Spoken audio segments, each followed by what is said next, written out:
Hello, my little Spooklings. It is time for another story by a different creator. This story is by Connor Phillips, who posts stories on YouTube as Daily Horror Stories. I recommend you check him out after this story. My dog has gained 1 pound a day for the past 2 weeks. I have dreamed of owning a German Shepherd ever since I was a kid. However, Marley has turned my life into one never-ending nightmare. Marley is a bad dog, and I don't say that lightly. The day I brought him home, he tore up my couch. He beelined for its leather cushions the moment I released him from his crate, as if he were punishing me for adopting him. Given that he was only a puppy, I didn't think much of his behavior. Puppies are naturally rambunctious after all, and besides, he was so cute that I could barely focus on anything other than his little nose. Marley's behavior worsened as he grew older. On his first birthday, he killed the neighbor's cat.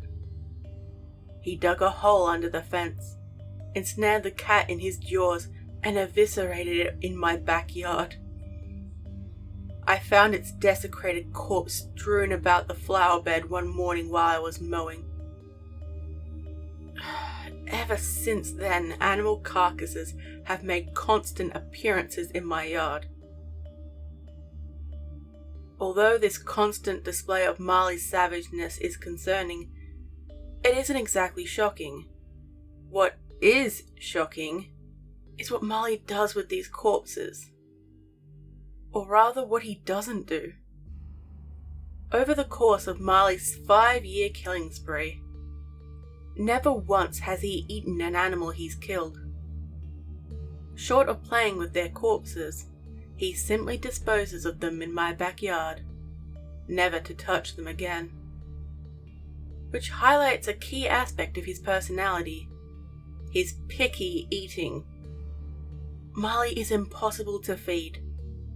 I've bought every brand of dog food on the market, and he despises them all. He nibbles just enough to stay alive, but other than that, his food bowl always goes unused. For this reason, his sudden weight gain baffles me. Marley has been gaining 1 pound a day for the past 2 weeks, and for the life of me I can't imagine how. He barely touches what I feed him, and the animal corpses in my backyard have been decreasing. It's as if he's gaining weight from simply drinking water, a feat I know is impossible. For this reason, I'm taking him to the vet tomorrow. If Dr. Mumford can't figure out what's going on with Marley, nobody can. Dr. Mumford was just as baffled with Marley's sudden weight gain as I am. He said that Marley is a healthy dog, and based on how much he eats, should be a normal weight. That he's ballooning so quickly, I told him that he is most likely scavenging food while outside. Given that I know Marley never eats his kills, I doubt this prediction. Regardless, I agreed to keep Marley indoors for a week to see if that solves the problem. I've kept Marley indoors for a week now, and his weight has lessened. He's already dropped 3 pounds. His stomach has also grown visibly smaller, which has increased his mobility. But confining him to the house has worsened his behavior to the point that I'm considering giving him up for adoption. He's destroyed the furniture, wrecked the kitchen, and pooped in just about every corner he can find. The daily mess is so bad, I've given up cleaning it. I'm at my wit's end. If I can't figure out how to manage Marley soon, I fear I will go mad. My thoughts are growing violent. Given my love for animals, this frightens me more than Marley's behavior. God help me. I caved this morning and allowed Marley to go into the backyard, despite the likelihood that he will regain the weight he's lost. The joy on his face as I opened the door cannot be understated. He was practically beaming. And for the first time since adopting him, I used a phrase I've only dreamed about saying to such a vicious animal. Good boy.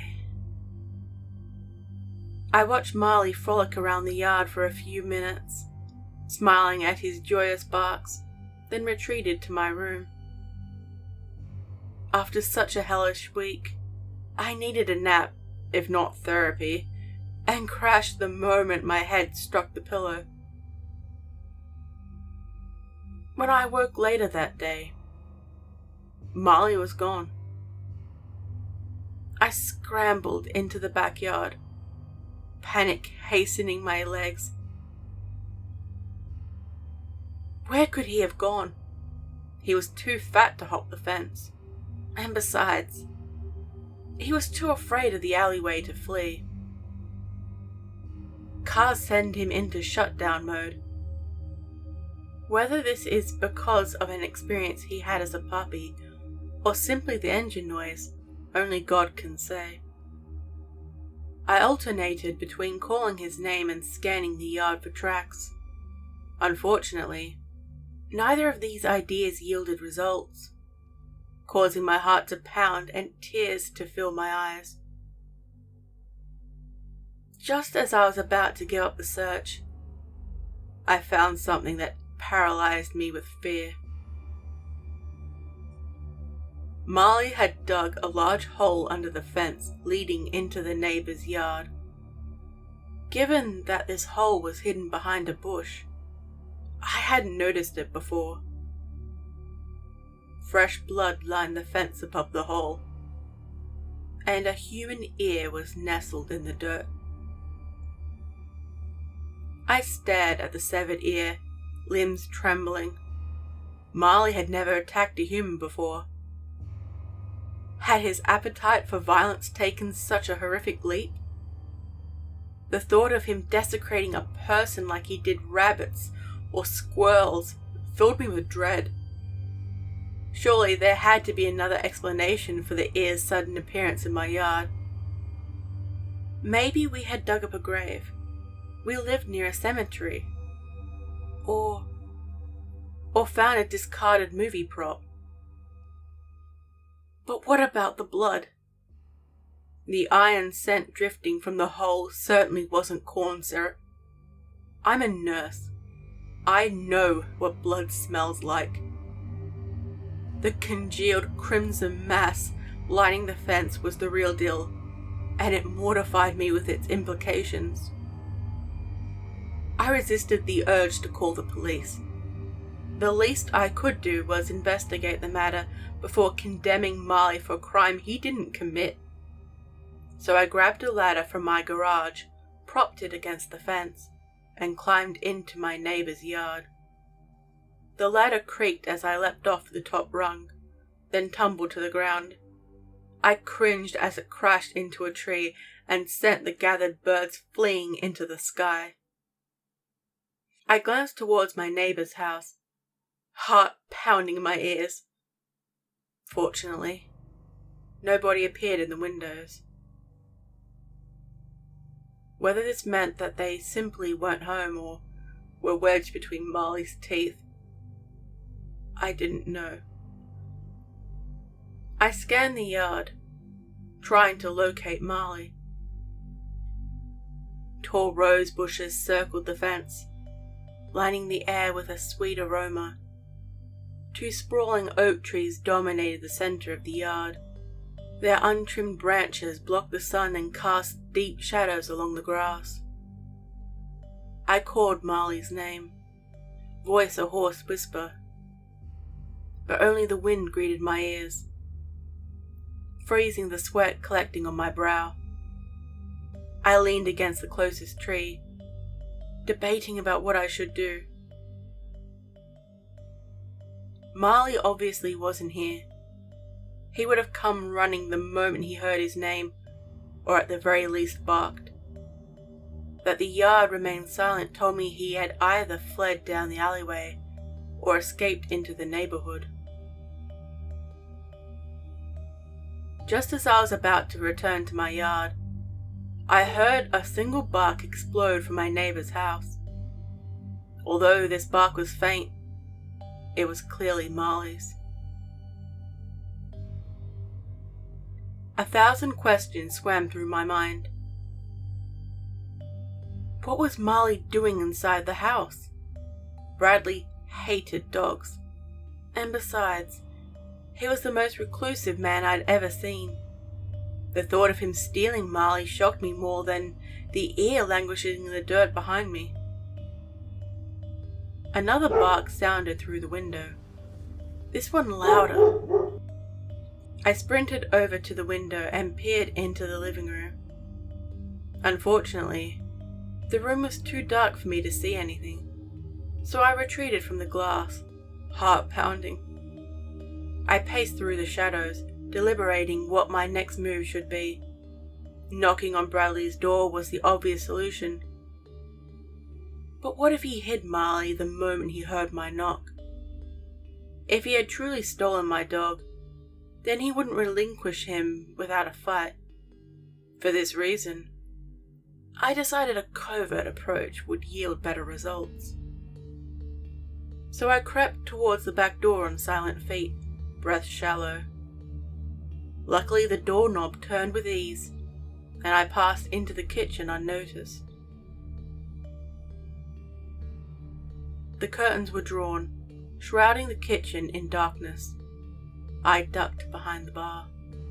If Bradley was home, I couldn't let him discover me. Despite the likelihood that he had stolen Marley, breaking into his house was still illegal. He could have me arrested, or at the very least fined. The anger I felt at Marley's abduction surprised me. I had considered giving him up for adoption only a few days ago. That I was so hell-bent on rescuing him proved to me once and for all that I truly loved him, regardless of how much trouble he had caused me. I remained crouched behind the bar, heart roaring in my ears for 5 minutes. The house remained silent for the entirety of this time, convincing me that Bradley was away. I stood up and walked into the living room. What I saw sent me stumbling back into the hall. Bradley was lying in the middle of the floor, limbs reduced to bloody stumps. Beside him laid Marley, face stained with gore and fast asleep. My head struck the wall. The sound made Bradley raise his head. Our eyes locked. He screamed. Bradley's hoarse scream awoke Marley and sent him running to his feet. He stared at Bradley for a few moments, face contorted with rage, then wrapped his jaws around the ruined mass of flesh that used to be his arm. Bradley hollered in pain as blood poured from his festering flesh. Stars swam in front of my vision as I bolted to my feet. My lungs constricted as I watched Marley gnaw on his exposed bones. I opened my mouth to command Marley to release him, but my words never passed my throat. The sight of Bradley's wounds, and the bump quickly forming on my head, stunned me into silence. "Help me!" roared Bradley. The sound of his gravely voice tearing through the air jolted me from my stupor. "Marley," I said, "let go." Other than raising his ears, Marley ignored my command. He had gone completely feral. The ferociousness of his gaze resembled a hunting wolf rather than a house dog. "Marley, sit!" Marley continued gnawing. Feeling the situation spinning out of control, I sprinted into the room and pushed Marley away. He howled as his feet skidded across the floor like skipping stones, then bared his teeth and growled. I wrapped my hands around Bradley's armpits. The odor of his decomposing flesh drifted to my nose, causing me to gag. The moment I started dragging him into the hallway, Marley barked and sprinted towards us. His jaws enveloped my calf before I had time to react. Tears stained my eyes as he tore off a mouthful of muscle and swallowed it whole. I swatted at him with my hands, sending Bradley crashing to the ground. Marley yelped as my fist crashed into his nose. He jumped back, stunned. I had never hit him in the 5 years that I owned him. That I'd crossed such an extreme boundary surprised him as much as it did me. Knowing I might not receive another opportunity to drag Bradley to safety, I re-wrapped my hands around his armpits and dragged him into the kitchen.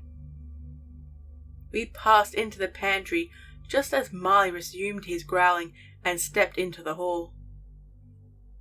A nauseating mixture of blood and spices filled my nostrils. I looked down at Bradley and nearly cringed when I saw how badly Marley had mutilated his face. "I'm going to get you out of here," I said, voice breathless. "Give me a second to call the police." I reached into my front pocket to grab my phone, and then buried my face in my hands when I realized it was still on my coffee table. "What's wrong?" said Bradley. "I left my phone at my house." Bradley closed his eyes. "You will have to use mine then. It's on the floor beside the TV. I dropped it when your dog attacked me." "I'm sorry about all this, Bradley. Just focus on getting my phone. You can apologize later." "Fair enough." I placed my hand on the knob. Heart racing. My calf throbbed in pain and sent a steady stream of blood pouring into my sock. If I didn't stop the bleeding soon, then I feared I would pass out. The thought of regaining consciousness on the floor, limbs half consumed, filled me with dread. Regardless, now wasn't the time to think such horrid thoughts. I had a job to do, and if I didn't do it perfectly, Bradley and I would die. So I stilled my nerves, turned the knob, and passed silently into the kitchen. Much to my surprise, Marley was nowhere to be seen. The house had fallen completely silent. Other than the blood leading into the living room, there was no evidence of the horrors that had recently taken place. I passed into the hallway on silent feet. Still no sign of Marley. I wondered if my punch had driven him from the house. The thought that he might have returned to my yard hastened my steps. But then I saw him pacing around the living room, teeth bared, and flattened myself against the wall. It was as if he knew I was coming for the phone. His eyes were constantly trained on the hallway, daring me to enter the room. I sucked in a deep breath and closed my eyes. I couldn't afford to panic. Bradley looked hours, if not minutes, away from death. If I didn't reach the phone soon, then he would bleed out in the pantry, with no one but God to comfort him. Running blindly into the room would get me nowhere. Marley would tackle me to the floor in seconds, bloody teeth lunging towards my throat. I needed to create a diversion if I wanted to reach the phone. But how?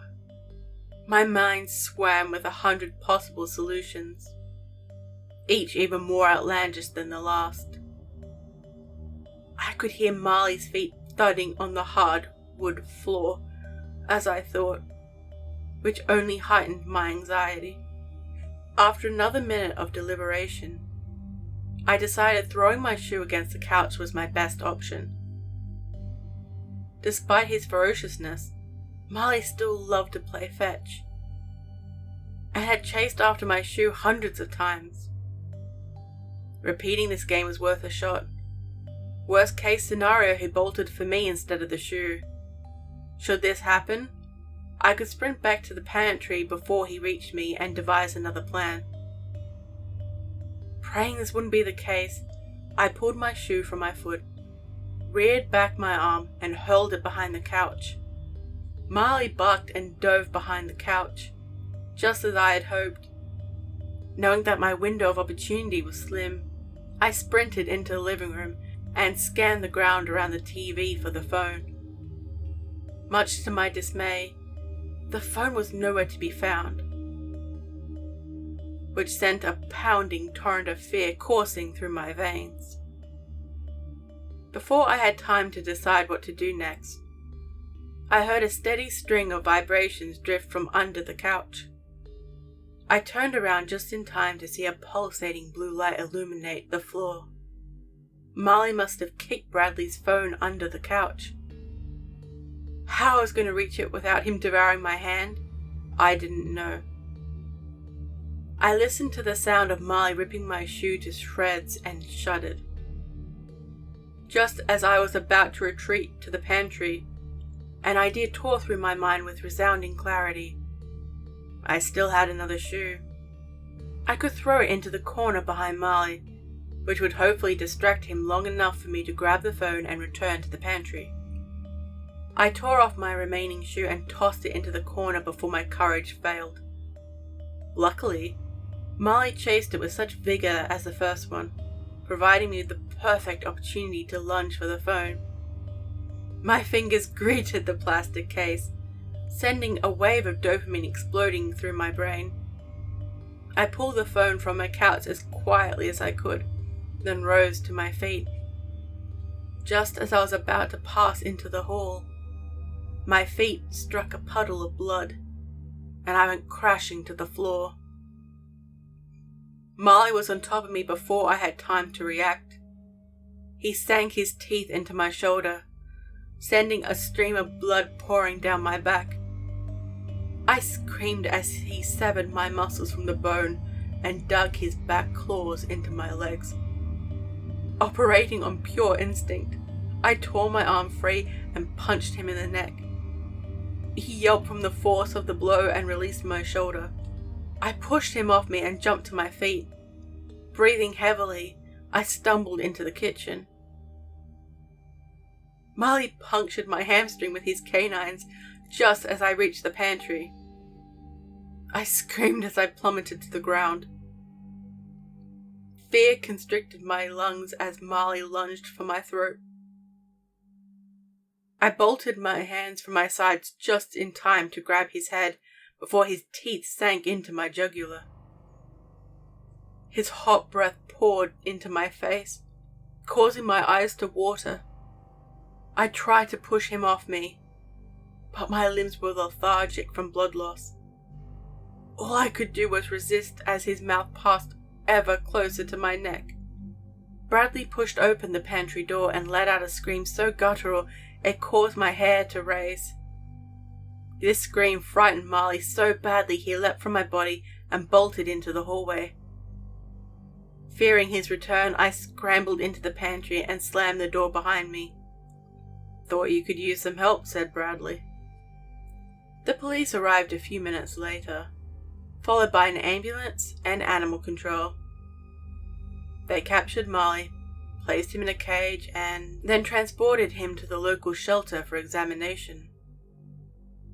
Whether they decided to put him down, study him, or rehabilitate him, I don't know. Bradley and I were transported to the hospital, where we received treatment just in time to save our lives. In the months since, Bradley acquired prosthetic limbs and is now fully recovered. He is currently trying to sell his house, which doesn't surprise me. I can only imagine the terrible memories he has of that place, for he languished on the floor for 3 days before I rescued him. I hope you enjoyed this story. Again, it was by Connor Phillips, and He posts stories on YouTube as Daily Horror Stories. Make sure you check out his channel, his subreddit, and other contact information in the description below. Also, don't forget to hug your doggo. Stay safe, my little spooklings. And remember, I'll be watching you.